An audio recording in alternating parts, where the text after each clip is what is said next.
Okay, so I also have a follow-up question to that because see, if a doctor takes out his phone and Googles when he's treating a patient and he Googles something because he doesn't know, it would appear to a patient that, oh, this doctor is not good because he needs to use Google. How can we overcome that? That is the stigma, Selena, I think, which we only have created. Uh, I know it's a controversial statement, but then I have many friends and colleagues who make fun of a patient when the patient is seeing something on Google and then asking a doctor.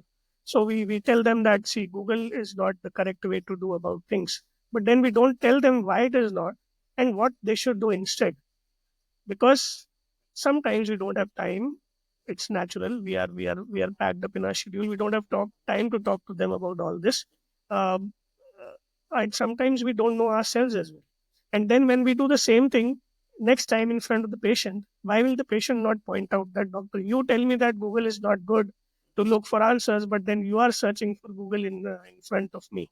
I think the solution to this is to develop more awareness and education from both sides. We need to educate the patients, we need to educate the doctors, and the best medium to educate the patients is also doctors.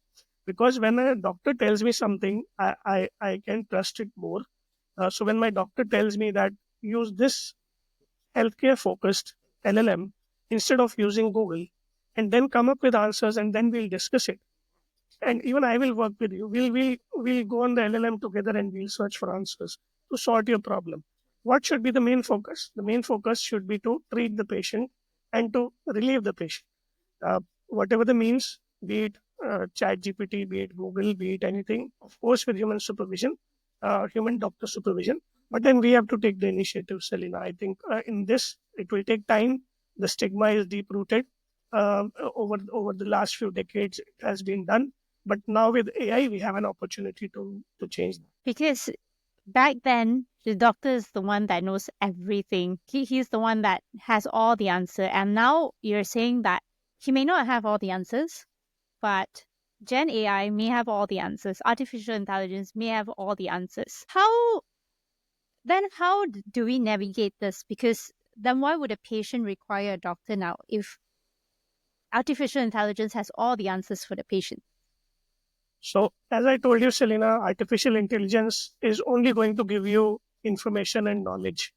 But at the wisdom level, you need to have some past experiences. Uh, AI cannot develop that experience of treating patients and how the patient felt, and having that empathy, having that sympathy, having the ability to talk to the patient in their moment of distress and to hold their hand and to give them support.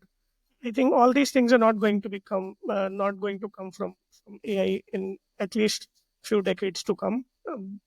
Of course, it is very difficult to predict anything nowadays. But to the doctors who have this question, I say work more on your human skills. Know that you are going to be the person who is going to guide the patient. The patient is always going to come to you looking for answers first. If you are able to provide that answer in a collaborative way, accept that you don't have all the answers, but also show the intent that you have the intention to help them find all the answers, whatever be the means, working with them together.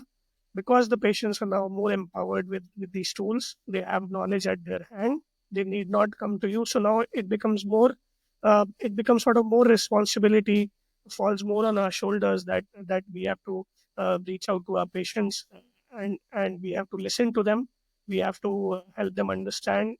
Only just dismissing tools just like Google, we cannot dismiss ChatGPT. There have been some very solid use cases where people have been suffering with disease for 10 years, and then they found the answer from ChatGPT, and then their doctor even accepted that, okay, that was the correct diagnosis. There was a story of a mother whose child was suffering from like few years, and then she was worried what to do. She consulted so many doctors, and then finally the answer came from ChatGPT, and the child got relieved. So more and more of such use cases are going to accumulate, and this is both a challenge as well as an opportunity for medical professionals to get trained in this technology. Be the front runners, be the leaders, take leadership role, and even help yourself and even help your patients.